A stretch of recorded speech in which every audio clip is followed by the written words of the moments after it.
Yo, what up? Today I'm going to be making a video on why you should think with logic rather than emotions.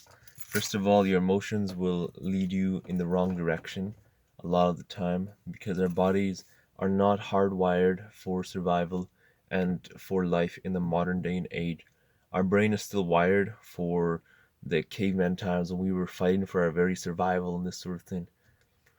A good example of this is your brain wanting to eat foods that are high in calories because that in the past that would increase your chances of survival right now. And I mean technically today it still increases your chances of survival right now, but there's no need for that because for most of the people watching this video, we live in a first world country, so we're not going to starve to death or anything like this. So there's only the negatives of eating high caloric foods highly outweigh the positives from doing this because in the long run down the road it'll make you fat, it'll give you health problems like obesity, and this will often lead to other plethoras of health problems.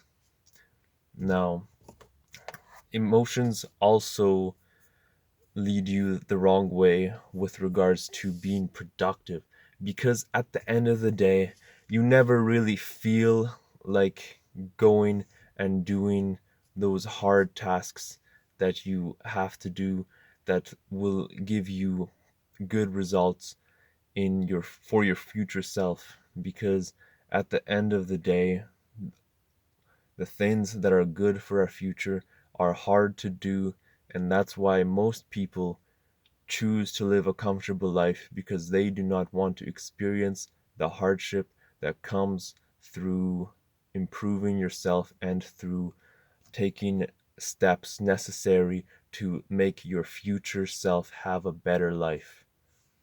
That is the difference between the top 10% and the remaining 90% of the human race. That is why most people do not work out. It is because it is difficult when you start working out.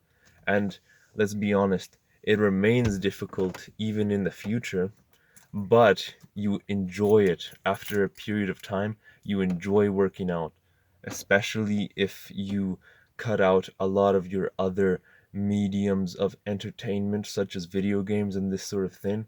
Then you actually start to enjoy working out and playing sports a lot because there is not a plethora of other things stimulating your brain, giving you that dopamine, those dopamine rushes that are not natural.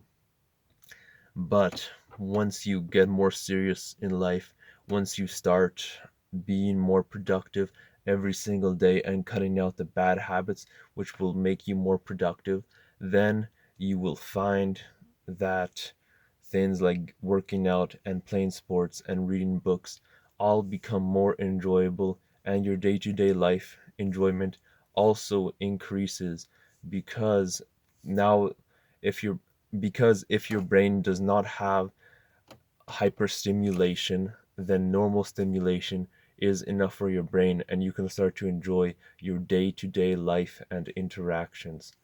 Because let's be honest, the way that most people are living these days is not really ideal. They're choosing a path of comfort rather than a path of discomfort. They're not pushing themselves to be better every single day. They're not taking those habits to remind themselves to think logically rather than emotionally. Because let's be let's be honest. Everybody knows this shit. Everybody knows that motivation is bullshit, that they should not be swayed by their emotions and feelings, but they pretend that it's okay in order to make themselves feel better. You'll tell your friend, "Oh, it's okay that you didn't study for this test or whatever," because then it makes it okay for you to not do the same thing or to not do something that you're supposed to be doing. You know what I mean? So that's about it. That's all I had to say on the topic. Peace out and have a good rest of your day. Don't forget to like and subscribe. Yeah. Peace.